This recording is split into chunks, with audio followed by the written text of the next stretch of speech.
Ya hablemos de eso en tertulia. Oye, estábamos viendo entonces... yo había encontrado una forma de arreglar esto. ¿Habrá sido esta? No, no. ¿Cómo era? No, no era ninguno de estos. Para que apareciera aquí al lado la, el cursor. Estoy sin cursor. Bueno, tratemos de hacerlo aparecer... No, tampoco. Quiero cursor. A ver, ¿y si hacemos esto otro? View full screen. No, tampoco. Ya, bueno, mala suerte. Entonces estábamos hablando de cómo hacer un oscilador. Dijimos que había varios tipos de osciladores. Están los osciladores sintonizados, que son los que vamos a ver en este curso, principalmente, y vamos a ver un poco los de relajación que tienen que ver con alguna constante RC. Está el 555, que es una forma de oscilador de relajación. Y están los osciladores de anillo también. Entonces vimos que lo que hay que hacer es hacer realimentación positiva. Ojo, no siempre es positiva, no siempre es explícitamente positiva. A veces es negativa, aquí. Uy, rojo, ¿por qué será en rojo? Parece que corregí proyectos. Entonces, volvamos a azul. A veces es negativa, efectivamente, pero para cierta frecuencia, beta, por ejemplo, produce un desfase de 180 grados. Y cuando eso ocurre, pasa a ser positiva.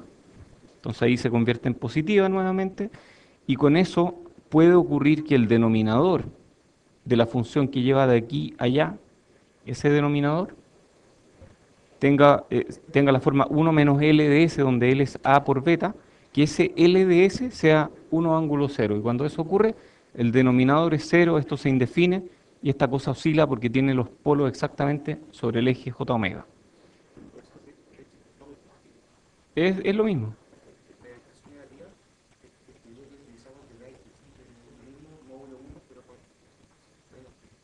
Sí, bueno, es lo mismo.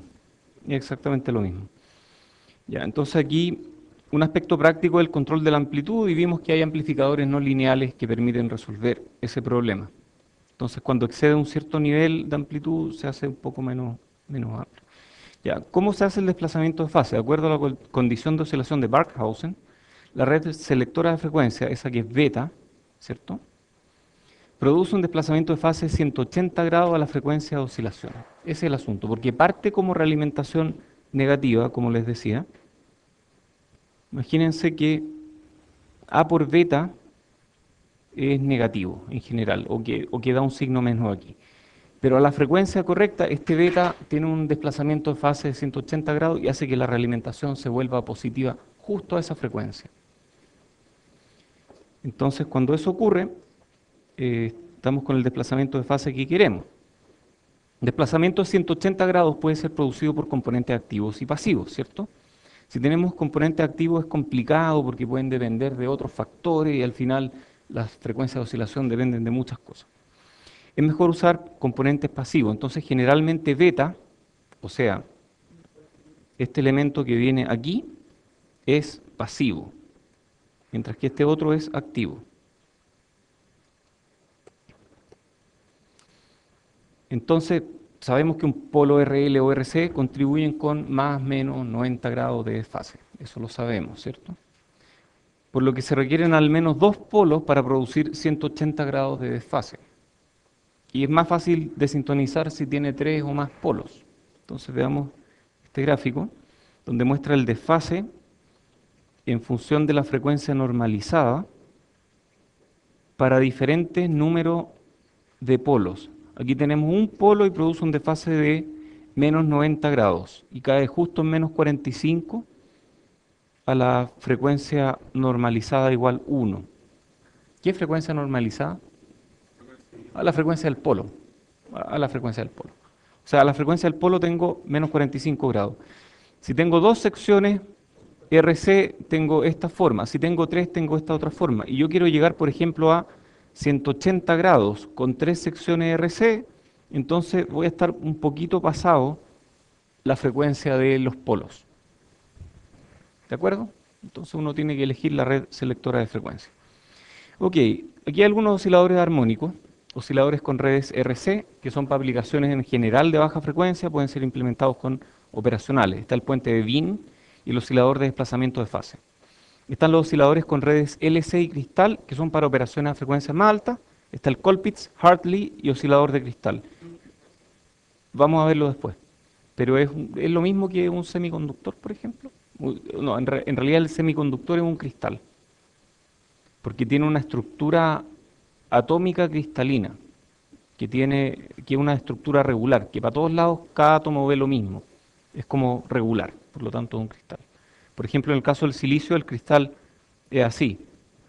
Y cada átomo ve 4 átomos vecinos y están en esta figura de tetraedro regular. Entonces, si ponemos puros tetraedros regulares entre átomos, tenemos un cristal. En este caso, para los osciladores LC se usa el cuarzo. ¿Qué elemento del cuarzo? Silicio. Uy, el silicio es maravilloso entonces. Me sirve para hacer electrónica y para tener una ventana y para hacer un cristal de cuarzo que también va en la electrónica. Yo puedo ponerle electrónica a un avión, verlo volar a través de la ventana y todo eso tiene silicio. Ya, sigamos entonces con... Sí, perdí el... Ahí está.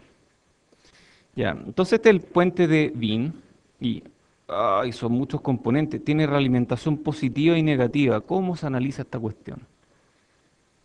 Ah, separamos por, puede ser separar por frecuencia.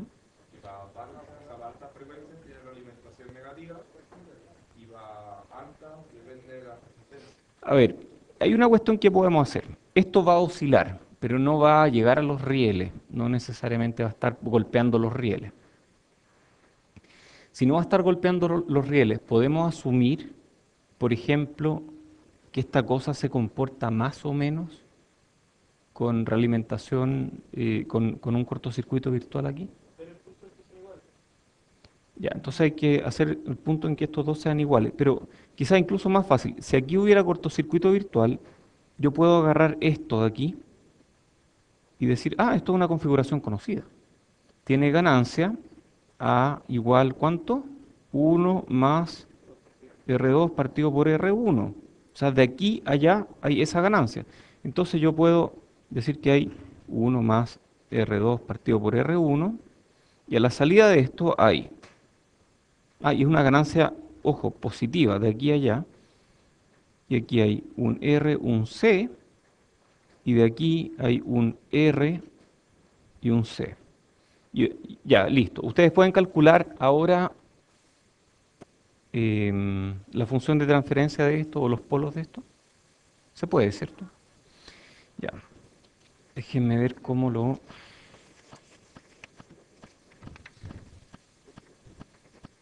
Oye, está claro cómo fue eso, ¿no?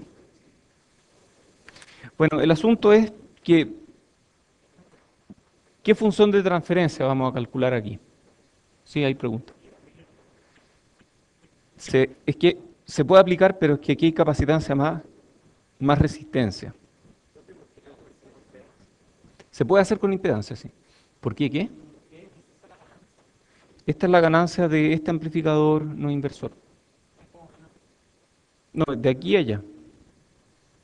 Esto sigue siendo tierra. O sea, esto es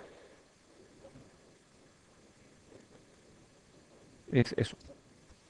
Ya, entonces, eso va ahí. No, no, un comparador. Entonces, tiene una ganancia. Y yo podría calcular alguna función de transferencia. Por ejemplo, podría ponerle un voltaje de entrada aquí y ver el voltaje de salida ahí, ¿cierto? Se puede hacer eso, ¿no? Si uno calcula esa función de transferencia, em, o más importante que la función de transferencia misma, lo que nos interesa es ver LDS. Y uno puede calcular LDS como, a ver, LDS, yo no lo dije tan explícitamente aquí, pero LDS, a ver, ¿qué es LDS? Aquí está LDS. Y este LDS es el que nosotros queremos que sea 1 ángulo 0 para que esta cuestión oscile, ¿cierto? ¿Qué es LDS? L es A por beta. O sea, es la ganancia de aquí a allá y luego de aquí a acá. O sea, la ganancia del loop es LDS. O bien podría ser, si yo me cuelgo aquí y yo grito aquí con una señal, y la señal pasa por A, luego pasa por B y se devuelve, LDS va a ser A por beta. Entonces, LDS es la ganancia que tiene el lazo. Y a esa magnitud, a esa no es magnitud porque no es magnitud, sino que es dependiente de la frecuencia, se le denomina ganancia de lazo. Entonces vamos a calcular LDS, que va a ser nuestra ganancia de lazo. Entonces, ¿cuál es la ganancia de lazo en este ejemplo? Siguiente. Otra. ¿Cuál es la ganancia de lazo aquí? ¿Alguien ve el lazo, no? ¿Aquí? ¿Ese es el lazo? No, ¿cuál es? ¿Aquí? No. Aquí. Eso es un lazo, ¿cierto? Ahí está cerrado. Perfecto. Entonces, esto tiene ganancia A y esto tiene ganancia. ¿Cuál es la ganancia de aquí hasta acá? Entonces, L de S va a ser A por esto en serie, R más 1 partido por SC. No, no, no en serie. Ese es un divisor y eso es lo que tenemos. Entonces, hagamos ese en paralelo. R más 1 partido por SC, partido por R más 1 partido por SC, más este de aquí, R, no, perdón, estoy poniéndolo, me enredé. Está al revés, está todo al revés. Entonces, el paralelo, ¿cierto? R partido por SC, partido por R más 1 partido por SC, ahí están en paralelo. Y abajo lo mismo, R partido por SC, partido por R más 1 partido por SC, más esto que está aquí, que es R más 1 partido por SC. Ahí sí, ¿o no? Ya. Y si uno hace esto, bueno, este se puede, multipliquemos arriba y abajo y nos queda R partido por 1 más SRC por A, partido por R partido por 1 más SRC, más 1 más SRC partido por SC o algo así. Entonces, ¿de acuerdo? Bueno, de aquí se puede llegar a lo siguiente. LDS es R1 más R2 partido por R1 multiplicado por 1 partido por 3 más J omega RC más 1 partido por J omega RC. Y yo quiero que eso sea ¿cuánto? 1 ángulo 0. Para que eso ocurra, tiene que pasar que la parte real sea 1 y la parte imaginaria sea 0. Para que eso ocurra, necesitamos que 1 más R2 partido por R1 sea igual a ¿cuánto?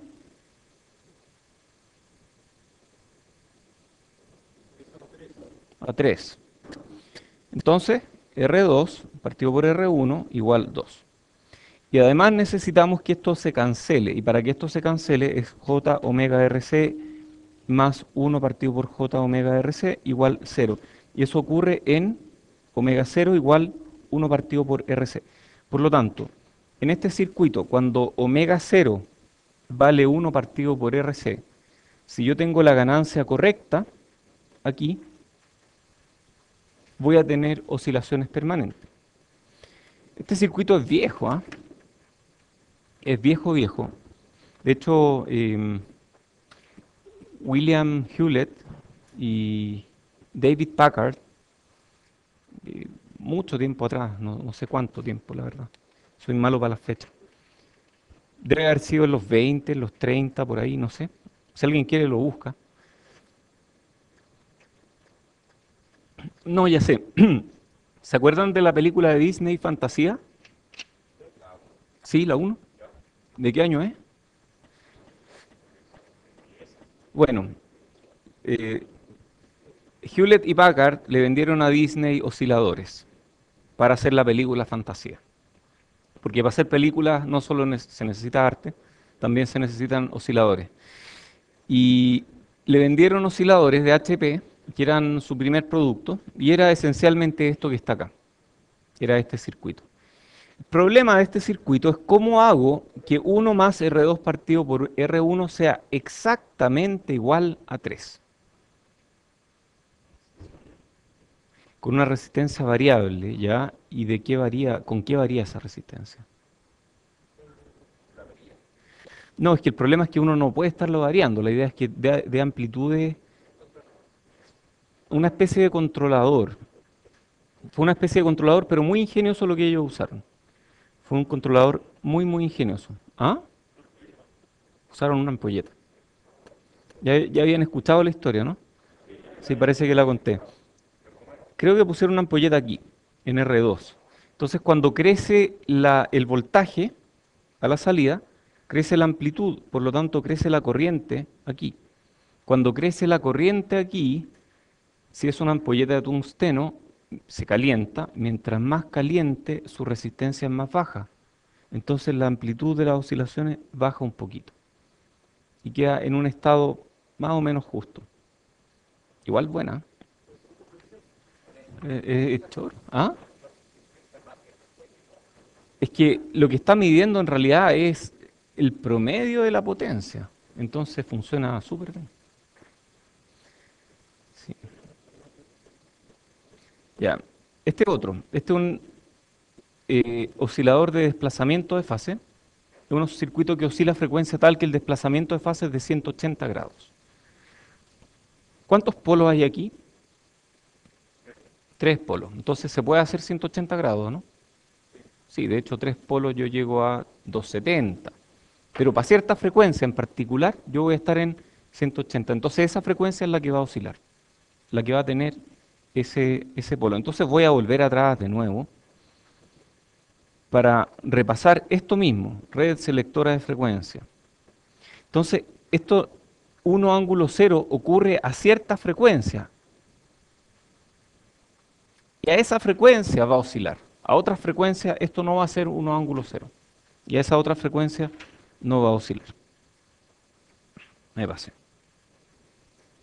Ya, entonces este circuito oscila a una frecuencia tal que el desplazamiento de fase 180 grados pueden ser de adelanto o de retraso. En este caso es de retraso. Entonces vemos tres buffers. En realidad estos dos son buffers. Y este es un amplificador que invierte. Entonces, cuál es L de, de J omega a frecuencia cero?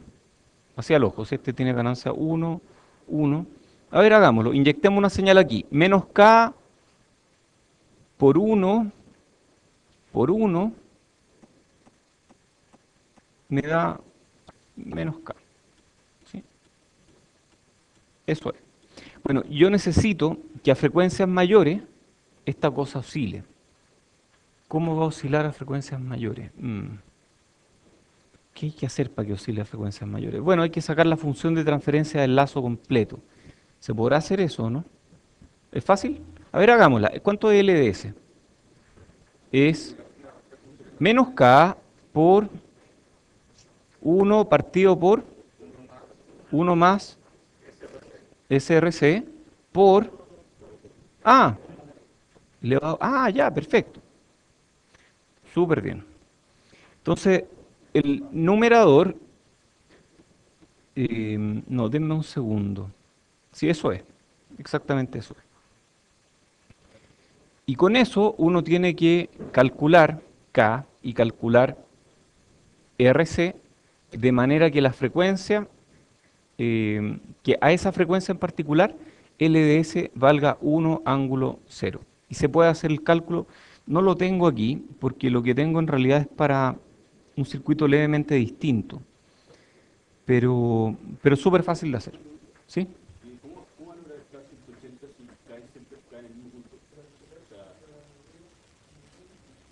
A ver. No, me perdí. Ah, no, no. Sí, cae en el mismo punto, pero recuerda que la fase va a ser, por ejemplo, una cosa así, entre 0 y menos 90. Si tengo dos polos va a ser menos 180. Y si tengo tres polos va a ser menos 270. ¿Y yo cuánto quiero? Yo quiero menos 180 para que esta realimentación que es negativa se convierta en positiva. Entonces quiero que esto llegue a menos 180 grados. ¿Y dónde están los menos 180? Aquí, justo aquí. Entonces cuando tengo tres polos para esta frecuencia, donde el desfase total es menos 180, para esa frecuencia va a oscilar.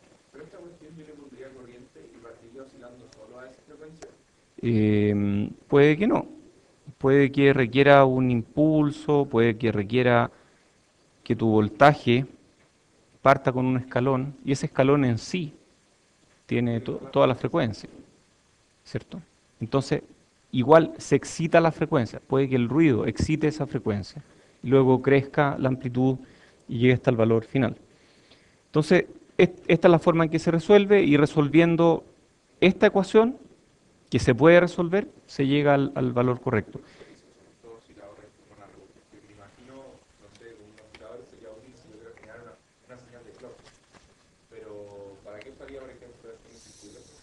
Por ejemplo, para mover un motor, o esa en realidad es una aplicación súper específica, pero puede ser en general para cualquier, no sé, por ejemplo, si tú quieres modular AM, si tú, cualquier cosa en RF necesita un oscilador local. Y si tú quieres, por ejemplo, mezclar frecuencia es multiplicar señales de frecuencia diferentes para modular, esencialmente. Eso es un mezclador. Tú necesitas un oscilador local, a una frecuencia en particular. Y eso se hace muchas veces de manera analógica. Sí, no, no le hago el gas. Sí, sí. No, al prenderlo. Al prenderlo es un escalón.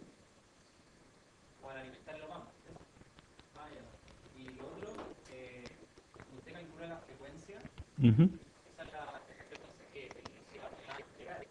Sí. A las demás frecuencias no va a ocurrir que esto es unos ángulos cero. Eso solamente va a ocurrir a esta frecuencia. Hoy hay un libro que yo tengo en mi oficina que se llama algo así como, no me acuerdo el nombre, es de Jim Williams, se llama algo así como diseño analógico, historia y personalidades, una cosa así. Y en una de las historias que cuentan, porque está escrito por diferentes personas, hablan de un gallo que uno de los autores del libro, que un día había lluvia y él dijo, no voy a salir de mi casa, está muy lluvioso, mejor voy a hacer experimento. Y agarró esto mismo y empezó a diseñar este circuito. Y lo probó y funcionó, pero vio que la frecuencia no era muy buena, cambiaba. Entonces después dijo, tal vez yo puedo hacer un controlador mejor. Y empezó a mejorar el circuito y lo mejoró varias veces y describe en el libro una cuestión que hizo en su garage en un rato. Pero esto así funciona, así tal cual funciona. Lo importante es que R2 partido por R1 sea el valor correcto. ¿De acuerdo? Lo mismo aquí, también te va a dar que este K tiene que ser un valor preciso. Yo tengo en mis apuntes K igual 8 para el que es de adelanto, el de retraso no sé qué K es. Posiblemente sea parecido, tal vez no.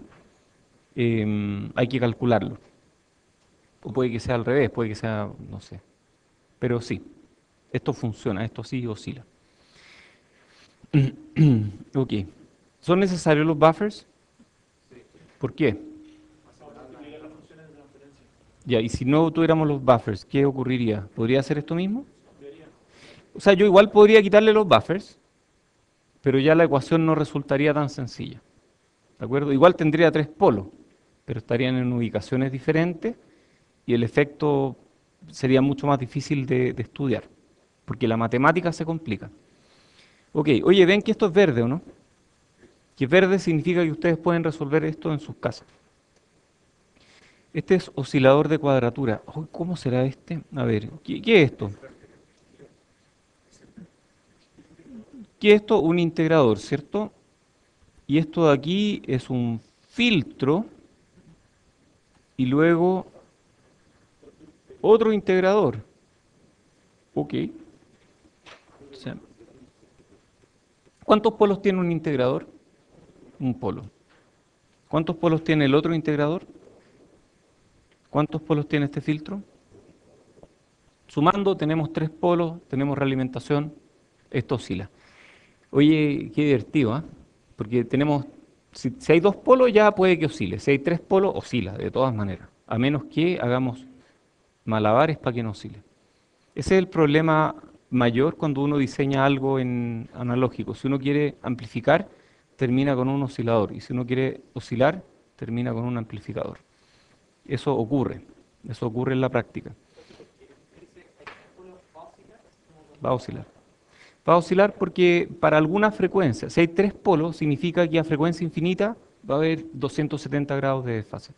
Para alguna frecuencia, entre medio, va a haber 180 grados de desfase. Por lo tanto, si tiene realimentación, que en DC es realimentación negativa, para cierta frecuencia eh, relativamente alta posiblemente, la realimentación se va a convertir en positiva, porque va a haber un desfase de 180 grados. Entonces va a oscilar. Pero- ¿ah? Oscila, o sea, uno ve que una sinusoide es un oscilador que a esa frecuencia oscila, por lo tanto genera una sinusoide. Oye, y este es un problema no menor, ¿ah? Porque cada vez, esto es algo que yo enseño en 3433, cada vez que hay realimentación, hay peligro de que oscile. Siempre, siempre que hay realimentación, existe el peligro de que esta cosa oscile. Porque si hay realimentación y es negativa, bien. Pero si la realimentación negativa tiene muchos polos, es complicado. Entonces, ¿por qué los operacionales estarán diseñados para que parezcan de un solo polo? Mm, Ahora nos estamos respondiendo esa pregunta. Siempre decíamos que el operacional tenía una respuesta en frecuencia de menos 20 decibeles partido por década. Nunca dijimos por qué. Ahora entendemos por qué. Si el operacional tuviera más polo, al realimentar, sería cualquier cosa, estaría oscilando, ¿cierto? Esa es la razón. Y cuando uno diseña un operacional, uno trata de que un polo sea dominante y todos los demás polos estén bien lejos, donde ya no hay ganancia. ¿De acuerdo? Bueno, ese mismo principio se aplica aquí cuando queremos que algo oscile. Cuando hay realimentación y hay más de 2 polos, va a haber oscilaciones a menos que lo eviten. ¿De acuerdo? Eso es una máxima de electrónica. Así que ojo con las oscilaciones. Oye, es curioso, ¿ah? Pero uno no, no se imagina lo importante que es este tema hasta que no se topa con problemas ridículos. Por ejemplo, un día yo compré un operacional. Los operacionales ya traen un polo adentro, entonces ya estamos como con, Ya estamos mal. ya estamos con un polo menos de libertad. O sea, si yo quiero hacer un Sí, integrador, ya me puede empezar a oscilar. sí. No, el operacional va a tener polos. Va a tener, si tú quieres que funcione a alta frecuencia, va a tener polos eventualmente. Lo que tú quieres es que tenga un solo polo. No, pero el operacional ya tiene un polo adentro de la arañita. Sí, Y yo generalmente le pongo otro por afuera. sí. Pero en ese segundo polo que le pusiste, probablemente cae fuera de la frecuencia donde hay ganancia. O sea, el L puede ser 180 grados, pero con un módulo mucho menor que uno. Ah, ya. El problema es cuando pasa por uno o más de uno, justo a 180 grados. Si tú a 180 grados tienes más de uno, oscila. O uno. Con uno oscila justo, con más de uno crecen las oscilaciones. Bueno, este es un problema. Yo una vez compré un operacional que decían, no, funciona impecable como buffer. Yo miré las hojas de datos, conexión como buffer impecable. Entonces yo aquí le puse un valor de C que venía de un potenciómetro, de hecho. Y la salida era esto. Y yo me decepcioné mucho, probé con otra pastilla, lo mismo, probé con otra, lo mismo. Que el operacional no está bien compensado por dentro. Ah, pero no importa, esto parece Ripple, ¿cierto? Voy a ponerle un capacitor a tierra para eliminar ese ripple. El efecto de poner ese capacitor fue esto. ¿Por qué? Porque lo que estoy haciendo es hacer que el polo se parezca más al polo interno que tiene el operacional. O sea, cuando uno tiene ese tipo de ripple, ponerle capacitancia no mejora, sino que empeora el asunto.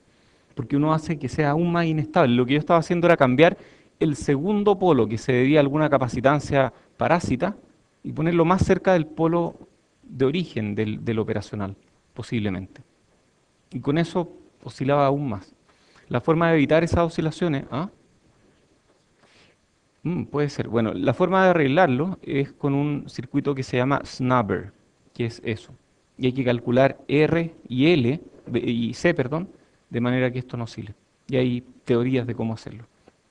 Yo al final cambié por otro integrado y anduvo perfecto. Así que, ups, ¿dónde estaba antes? Eh, Previous page in history. Ok, este otro, Colpitts. Entonces vemos este oscilador y... ¿de dónde saca energía esta cuestión? La corriente de Ay, a ver, ¿de dónde sacar energía? sacará de los 0,7 volts máximos de... No, pero eso no existen, pues no, pero a ver, ¿de dónde saca? Claro. No, ¿de dónde saca energía esta cuestión? No, no saca energía de ninguna parte que esté explícita aquí. Lo que ocurre es que esto ya está en pequeña señal. O sea, nosotros estamos omitiendo la parte de C. Bueno, tú sabes cómo opera, es un GM y un RO. Pero en el fondo lo que estamos haciendo es omitir la parte de C. Probablemente la parte de C tiene este conectado a VDD, entonces este nodo de aquí es VDD, etcétera. ¿De acuerdo? Entonces estos circuitos donde se muestra así y no se ve alimentación, es porque la alimentación no ayuda a entender el circuito, por lo tanto fue omitida y solamente estamos mostrando la parte AC. Este oscilador permite alcanzar frecuencias muy elevadas y requiere sintonización de un circuito tanque para su operación. LDS, en este caso, ustedes pueden hacer el cálculo, es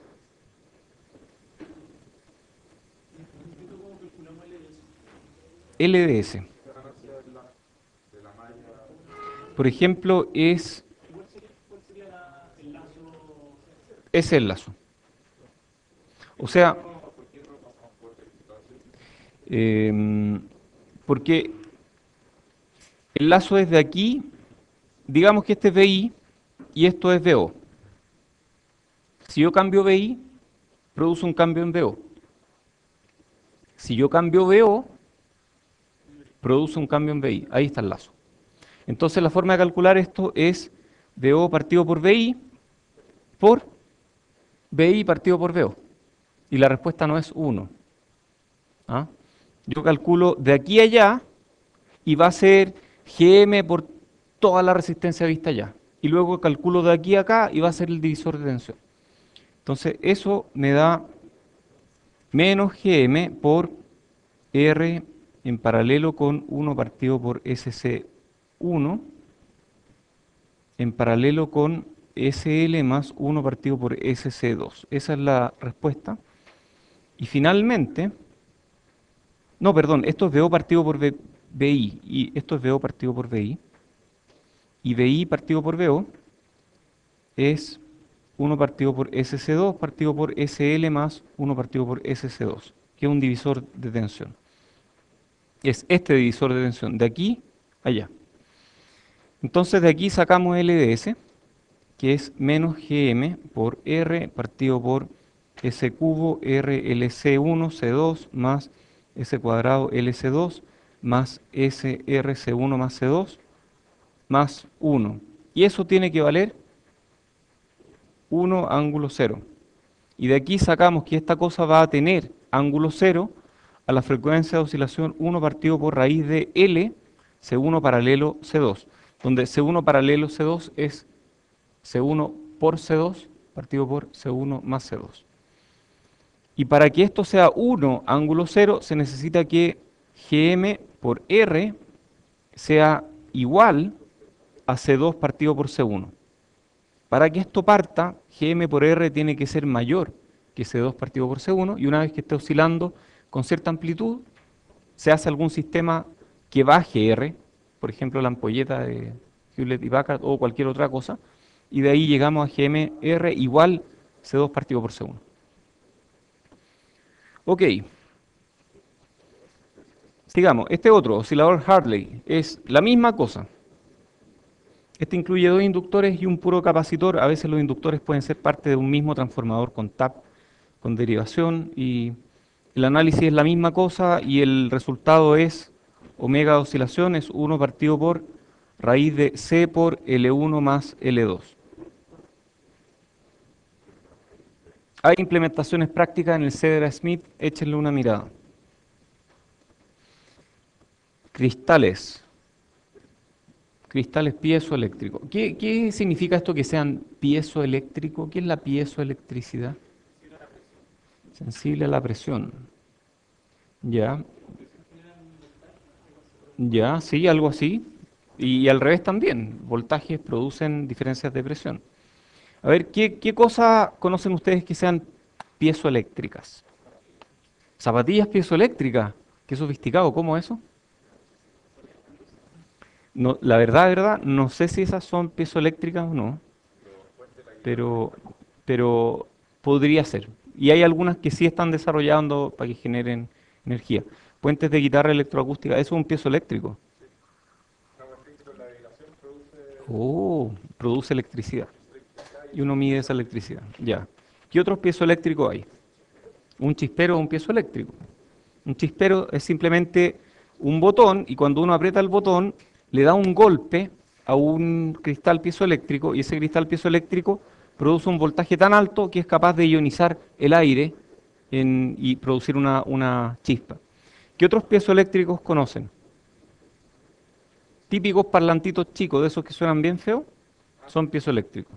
Entonces la piezoelectricidad funciona para lado y lado, es un transductor. Si yo aplico voltaje, voy a producir una deformación. Si yo le doy un golpe para producir una deformación, esa deformación produce un voltaje. ¿De acuerdo? Ok. Entonces como una campana, porque en una campana yo le doy un golpe y esas deformaciones de alguna forma mantienen vibrando a la campana. En el caso del piezoeléctrico, si yo le doy un voltaje, es posible que ese voltaje lo haga vibrar. ¿Cómo va a vibrar? Digamos que el piezoeléctrico tiene esta forma, que un cristal de cuarzo de esta forma. Podría vibrar en este sentido, son de cuarzo. Podría ser en ese sentido o podría vibrar en ese sentido. Entonces tienen diferentes modos de vibración. Y si uno los corta muy finamente, esa vibración va a tener resonancia a una cierta frecuencia. Ya, perfecto. Por dentro.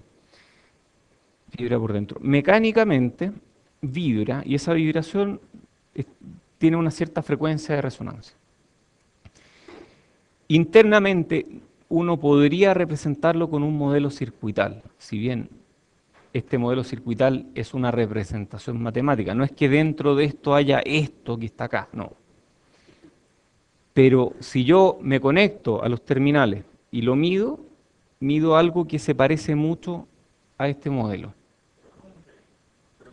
Es un equivalente.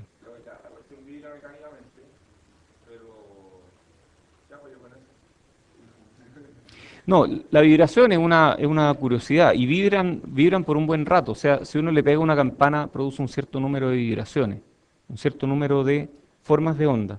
Un cristal vibra por más rato. No más rato en términos de tiempo, pero por un mayor número de periodos. O sea,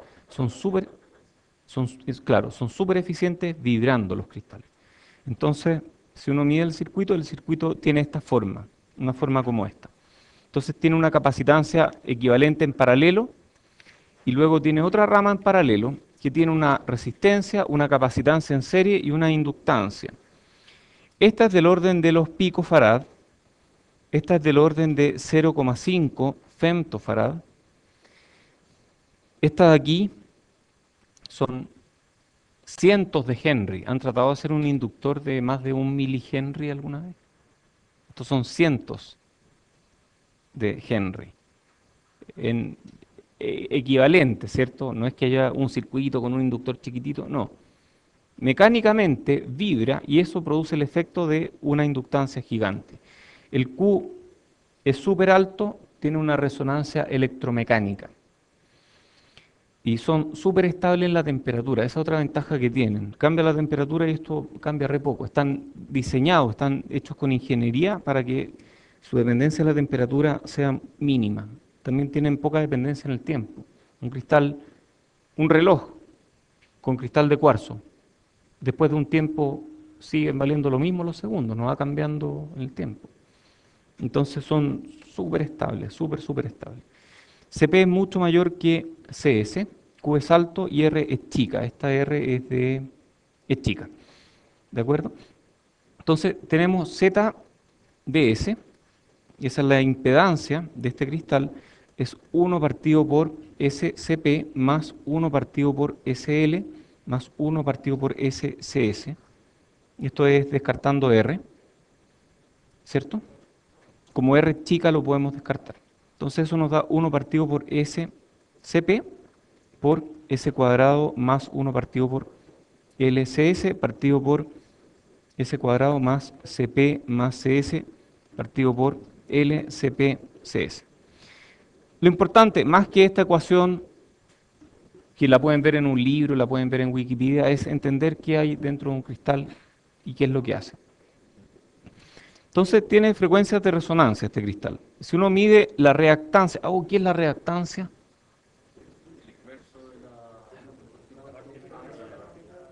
Es el X que acompaña al J y al R en la impedancia, ¿cierto? O sea,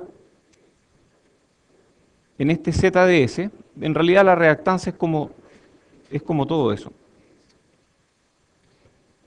Ya.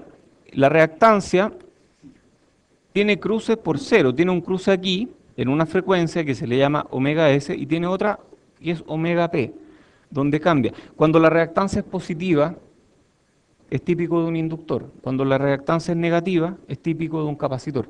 Entonces cambia de un comportamiento inductivo infinito a un comportamiento capacitivo infinito en nada. Ahí pasan cosas raras. Entonces, en esta parte el cristal se comporta como un inductor, ¿cierto? Y ahí podemos usarlo como inductor. Esta es la frecuencia de resonancia en serie, esta es la frecuencia de resonancia en paralelo. A esto se llega cuando uno hace el denominador igual 0. Esto es denominador igual 0, esto es numerador igual 0. Y ¿cuál es la idea? Nosotros finalmente usamos este cristal en un oscilador de Colpitts, donde reemplazamos la inductancia del Colpitts. Entonces volvamos atrás, ¿cómo era el Colpitts? Ahí está. Esta inductancia la convertimos en un cristal. Entonces usamos la inductancia del cristal, esa inductancia equivalente, que es súper buena, la usamos y finalmente podemos calcular la frecuencia de oscilación.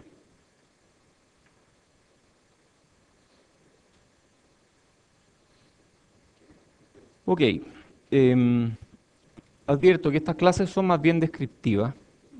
Vamos a ir relativamente rápido, igual que la clase de electrónica de potencia, que es realmente una introducción a la introducción. Muy sencillo. Oscilador de cristal. Esta otra configuración, ¿cierto? Pero en general, cualquier cosa que tenga un loop, aquí ven el loop, ¿o no? A ver, de aquí a allá hay ganancia. Y de aquí a allá hay atenuación. Entonces aquí tenemos un loop. Y este loop nos va a permitir calcular alguna frecuencia de resonancia. A propósito, ¿alguien ha visto esto alguna vez? ¿Esta estructura? ¿Dónde? En los microcontroladores se pone, uno tiene que colgar un cristal. Oh, cierto. Uno le pone un cristal y pone un par de capacitores. ¿De cuántos son típicamente? Son de 22 picos, 33 picos, son chicos, ¿cierto? Esto es exactamente eso. O sea, dentro del chip dentro del microcontrolador hay un inversor como este. Este es un inversor lógico. Y si tú le pones por fuera un cristal y dos capacitores, esta cosa oscila. Y eso te da la frecuencia de oscilación del chip. Eso genera el reloj del chip. Ajá. Entonces, en general, cualquier oscilador de cristal puede tomar la misma configuración que un Colpitts o similar, reemplazando el inductor por el cristal, ¿cierto? En esta figura se muestra Colpitts o Pierce, que es similar al circuito que emplean los microcontroladores. Ya.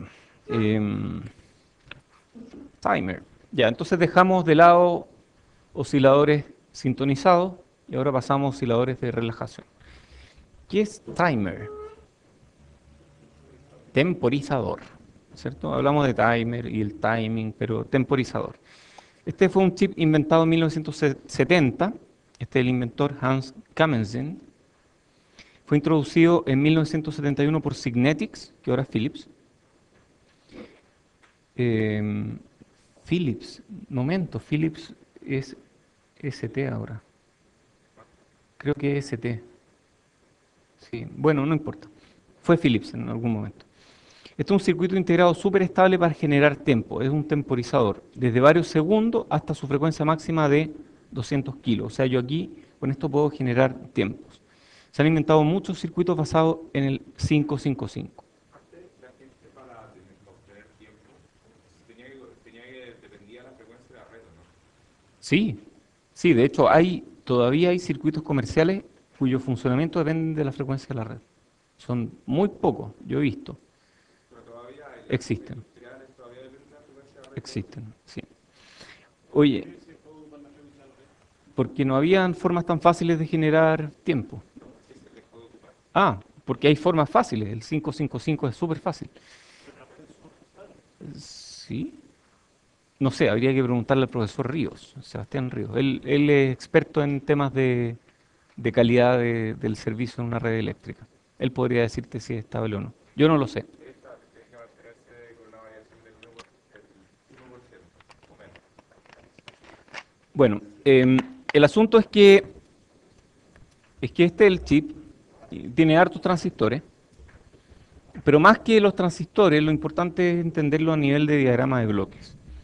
Y este chip fue originalmente concebido para una aplicación y después se dieron cuenta de que con este diagrama de bloques se podían inventar diferentes aplicaciones. Entonces la gente empezó a aparecer con aplicaciones del 555. Se puede ocupar como mono estable. ¿Qué es un mono estable? ¿Qué es un oscilador mono estable? Que produce un puro pulso. A partir de un flanco produce un pulso de longitud definida. Puede ser un oscilador estable que produce esto otro, donde uno puede ajustar el periodo y el ciclo de trabajo. Y hay muchas otras aplicaciones del 555. Cuando yo era chico, y bueno, no tan chico, y estudiaba aquí mismo, y en el laboratorio, adivinen, no había muchos instrumentos. No, ahora hay harto instrumentos, pero en aquellos tiempos no era fácil conseguir un generador de funciones. No era tan fácil. Entonces estábamos en el laboratorio de digitales y todos peleándose el par de generadores de funciones y yo no dependía de ellos porque yo tenía mi 555 y generaba mis propios relojes. Y era feliz porque me decían, oye, ¿y dónde está tu generador? Ahí está, chiquitito, en mi proto, ahí perfecto. Y me evitaba tantas cosas. Mi mesa era un proto, una fuente, listo, un osciloscopio. Nada más. Porque hacía todo con 555. Eran buenos tiempos aquellos. Ahora tenemos que empezar a ajustar el oscilador. Pero ustedes pueden hacerlo en digitales. Yo hacía eso y me divertía haciéndolo. Bueno, el 555 tiene dos comparadores, un comparador de arriba y un comparador de abajo. Y estos comparadores comparan con esta escalera de resistencia, cada una es de 5 kilos. Por lo tanto, aquí hay VCC tercio, 2 VCC tercio, VCC.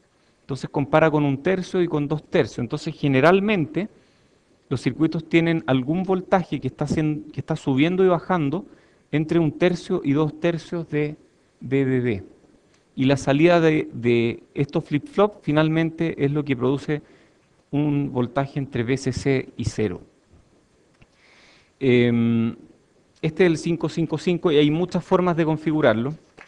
Por ejemplo, uno puede hacerlo funcionar como circuito monoestable, donde un trigger o gatillo produce un pulso, un único pulso de longitud T. Y para hacer eso se necesitan dos componentes externos. Listo. Con esos dos componentes externos, este circuito funciona como monoestable.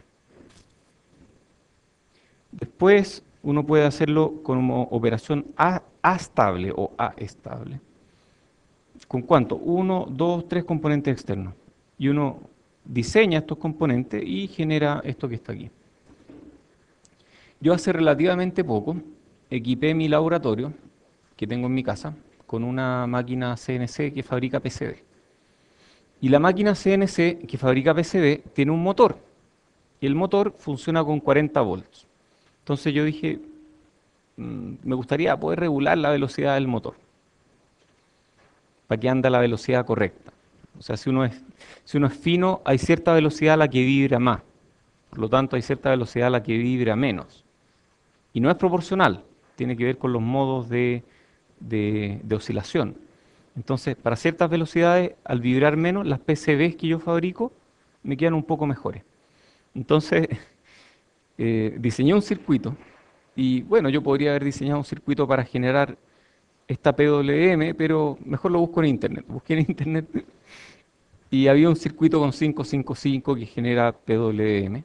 Lo implementé, funcionó impecable. Hice la parte de salida con un transistor, con un BJT, que creo que usé un TIP 142, y con eso prendo y apago el motor rápidamente. Entonces ahora tengo un circuito en mi casa que tuve que meter en una de estas cajas que usan para guardar comida, estas cajas desde una de estas tuppers típicas. Como ya por alguna razón nadie hace electrónica, ahora yo voy a San Diego y no encuentro caja. Antes yo encontraba cajas bonitas, ahora no. Tuve que meter mi electrónica en un Tupperware. Así que aproveché de ponerle un LED por dentro, se ilumina toda la caja. Y por supuesto, lo uso a la velocidad máxima, así que como si no tuviera ningún tipo de control, pero da lo mismo. Si quiero, puedo bajarle la velocidad. Y lo hice con un 555 y un pequeño switch. Y eso uno lo puede hacer, ¿ah? Y lo curioso es que lo hice para la misma máquina con la que hice el circuito. O sea, yo hice el circuito con una máquina y ese circuito lo estoy usando en la misma máquina ahora. Entonces es como recursivo de alguna forma. Ya. ¿Qué es esto otro? Un DCO, un oscilador controlado por voltaje. ¿Cuál es la idea? Yo le meto un voltaje aquí en la entrada y la salida va a tener una frecuencia de oscilación que va a depender del voltaje de entrada. O sea, yo puedo hacer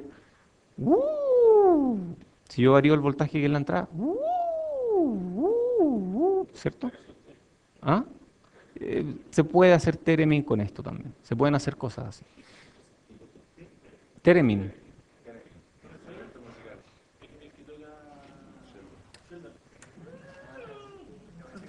Se pueden hacer. Un theremin usa un VCO, pero el VCO está, en los theremin típicos está manejado por RF al final. Y lo que hace un emisor de RF, un receptor de RF, y las manos entre medio cambian la amplitud o algo. Pero uno puede hacer theremin de otra forma. Enrique Álvarez, ¿lo conoce? Él hizo un theremin una vez. Pregúntenle. Profesor, dice la leyenda, díganle. Que usted hizo un theremin una vez. Un theremin. Ya. Sigamos. XR2207. Este genera onda triangular, onda cuadrada y todo esto a partir de no recuerdo qué. Déjenme ver. Este, 2207, no creo. No me suena. Yo lo usé hace mucho tiempo. Y este otro es 2206 también, generador de funciones. Con este pueden generar funciones. Entonces aquí hay un montón de pines. y aquí explican para cada pin qué es lo que significa. Se pueden ajustar las formas de onda, hay entradas para capacitores de temporización, etcétera.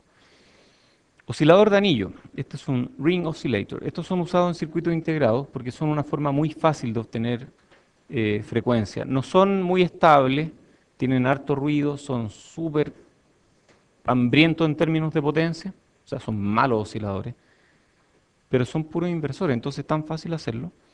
Pueden ser inversores lógicos o amplificadores inversores. Si el número es par, no sirve, pero si es impar, mayor o igual que 3.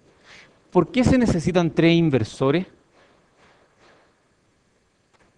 para hacer un oscilador de anillo? ¿Por qué con un inversor no tengo un oscilador de anillo? A ver, ¿y por qué se estabiliza en un voltaje? ¿Pero por qué? ¿Por qué con uno no, ya, con dos está bien, pero ¿por qué con uno no sirve?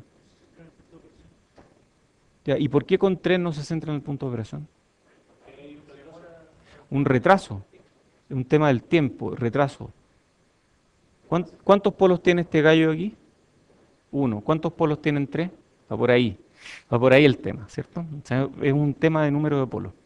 3, 4, 3, 3, vamos a ver que tiene que ver con margen de fase, pero que eso además tiene que ver con el número de polos.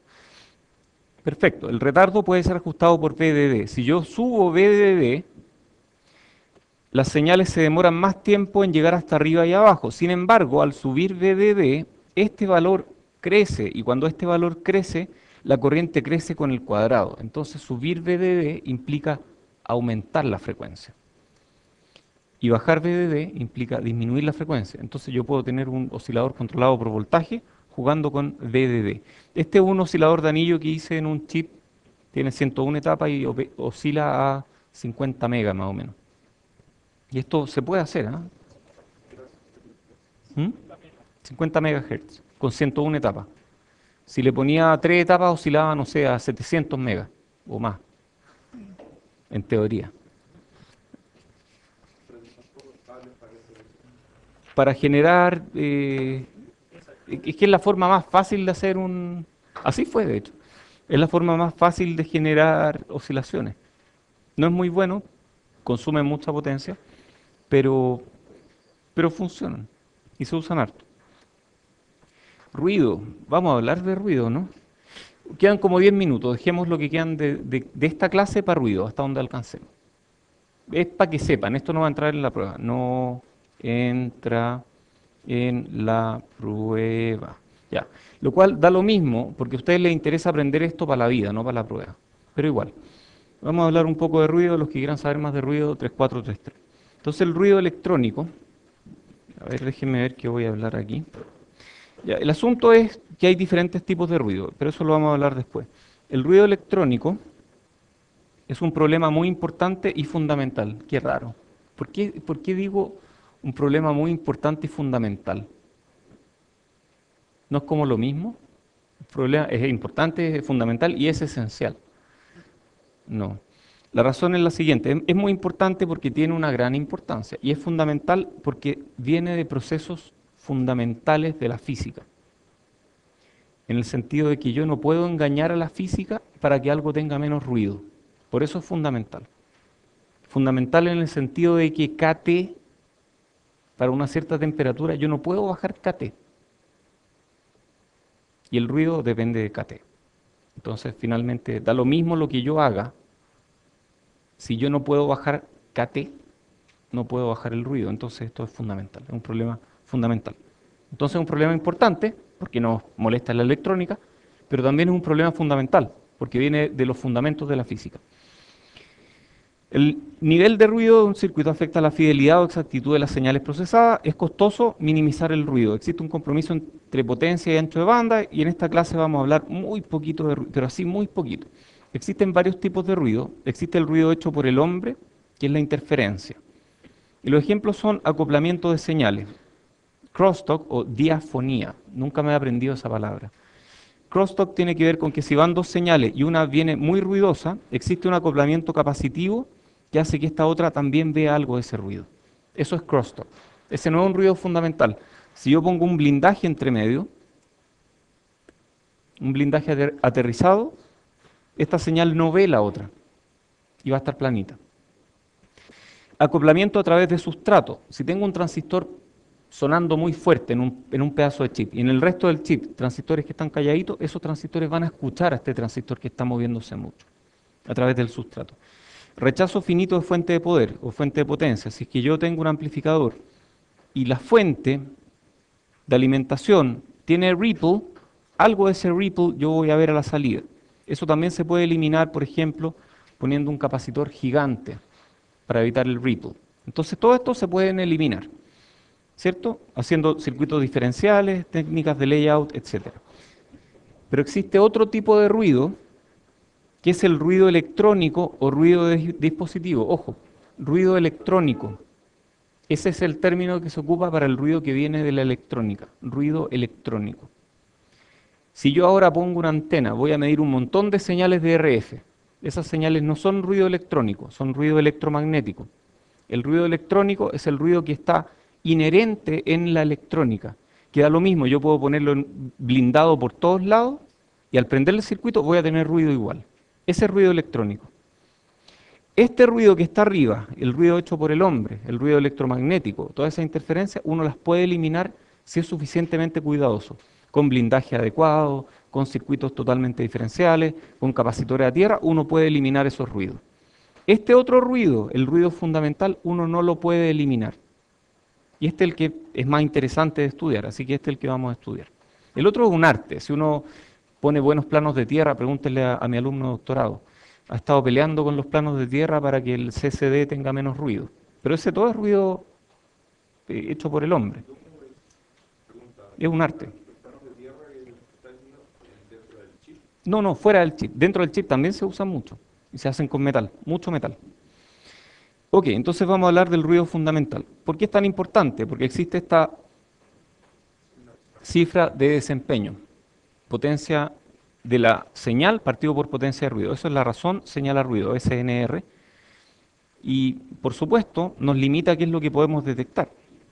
Si es que la señal de entrada fuera mucho más chica, se confundiría con el ruido. Yo tendría algo así y no sabría qué es señal y no sabría qué es ruido.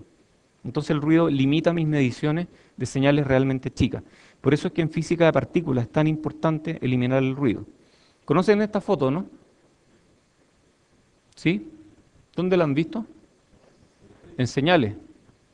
Ya, es que hay dos fuentes para esta foto. En realidad, les voy a contar cómo fue la historia. Había un paper, creo que fue en los 70, si no me equivoco, a fines de los 70, en que estaban probando un nuevo método para reducir el ruido en imágenes. Y estaban buscando una imagen que tuviera ciertas características para presentar en una conferencia. Entonces, buscando y buscando, esto fue en los 70, como les decía, no encontraban ninguna imagen que tuviera los requisitos de tener tantos niveles de gris distintos, que tuviera tantos contrastes. Y de repente había una revista Playboy encima, y estos gallos dijeron, oh, ella tiene el mejor contraste para la foto. Entonces tomaron la foto, la escanearon y luego eso lo usaron en el paper. Ella se llama Lena, o sea, la foto típicamente se llama Lena, porque ella, que es una modelo de Playboy en ese tiempo, se llama Lena. Aquí está la historia, por si quieren conocerla más. ¿Ah? No, es verdad, historia real. Y ahora es un estándar, ella es un estándar de procesamiento de imágenes. Esta foto se usa como un estándar en procesamiento de imágenes. Y ella, cuando se le tomó esta foto, nunca pensó que su foto iba a llegar tan lejos, ¿cierto? Esta foto es de... Ojo, que esta es una parte de la foto. Esta es una foto mucho más larga hacia abajo, pero esta es la parte que es el estándar, ¿cierto? Una foto de... Es un estándar, está en MATLAB, está en un montón de programas. Bueno, ¿y cuál es la importancia del ruido? El ruido se aprecia en la foto. Ustedes pueden ver que esta foto aquí es ruidosa y aquí no es ruidosa, ¿cierto? Ok. Entonces, la fidelidad de los sistemas electrónicos está determinada por su razón señal a ruido. Ejemplo, los sistemas de audio, las cámaras, los generadores de imágenes, los transceptores inalámbricos y alámbricos. Todo eso depende del ruido. A veces uno puede bajar el ruido subiendo la disipación de potencia. En la mayoría de los circuitos, el diseño para bajo ruido implica capacitores gigantes. Por alguna razón que vamos a estudiar en 3433, si uno usa un capacitor muy grande, el ruido baja. El ruido se ha vuelto cada vez más importante en tecnologías modernas porque la SNR, razón señal a ruido, tiene que ver con razón entre señal y el ruido. Las señales bajan cuando baja BDD. El ruido no tiene idea que le bajaron BDD, por lo tanto no baja. Baja la señal, no baja el ruido, se echa a perder la razón señal a ruido. César.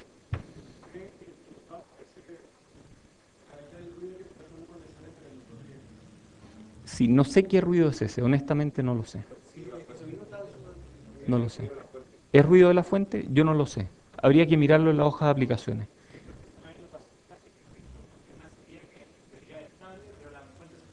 Oh, sí, es posible, sí. Bueno, eso es PSR, eh, Power Supply Rejection. Sí, puede ser PSR. Ok, entonces, ¿qué queremos entender del ruido? ¿Cómo modelamos el ruido? ¿Cómo calculamos? ¿Y cuándo necesitamos preocuparnos por el ruido? Como les dije, nos quedan 2 minutos de ruido. Un resistor ideal, si yo aplico un voltaje de 1 volt en una resistencia de 1 kilo ohm, voy a medir una corriente de ¿cuánto? 1 miliamper, planita en el tiempo. Eso es imposible físicamente. Si yo hago lo mismo con un resistor real, voy a medir esto, cualquier cosa. Y ese ruido ocurre en todos los sistemas que disipan. Cualquier cosa que disipe tiene ruido. Por lo tanto, ¿un capacitor tiene ruido? ¿Un transistor tiene ruido? Exactamente. ¿Un resistor tiene ruido? ¿Un inductor tiene ruido? No. Así es, exactamente así es. Hoy es curioso, el ruido es una cuestión que la hemos adoptado los eléctricos, pero está presente en todos lados, en todas partes. Todo tiene ruido, es misterioso. ¿Por qué todo tiene ruido? Nadie lo sabe. Pero todo, esto viene por un problema de la termodinámica. Todo tiene ruido. Si uno mide la frecuencia de las corrientes del Nilo, siguen un patrón y tienen ruido encima. Si uno mide las órbitas de las estrellas, de los planetas en torno a estrellas, uno mide un patrón y en torno a ello hay ruido. Todo tiene ruido. Es como una firma de la naturaleza. El ruido está en todo. Tengo un amigo que estaba trabajando en la forma en que las proteínas se desenvuelven en el ADN o algo así, o cómo la cadena de ADN se desenvuelve, y la forma en que se desenvuelve tiene ruido. Tiene, tiene que ver con eso, y tiene un espectro de ruido. Bueno, el ruido es un tema apasionante, no es para este curso, pero se los comento, un tema muy interesante. Ya, dejémoslo aquí, tertulia en 10.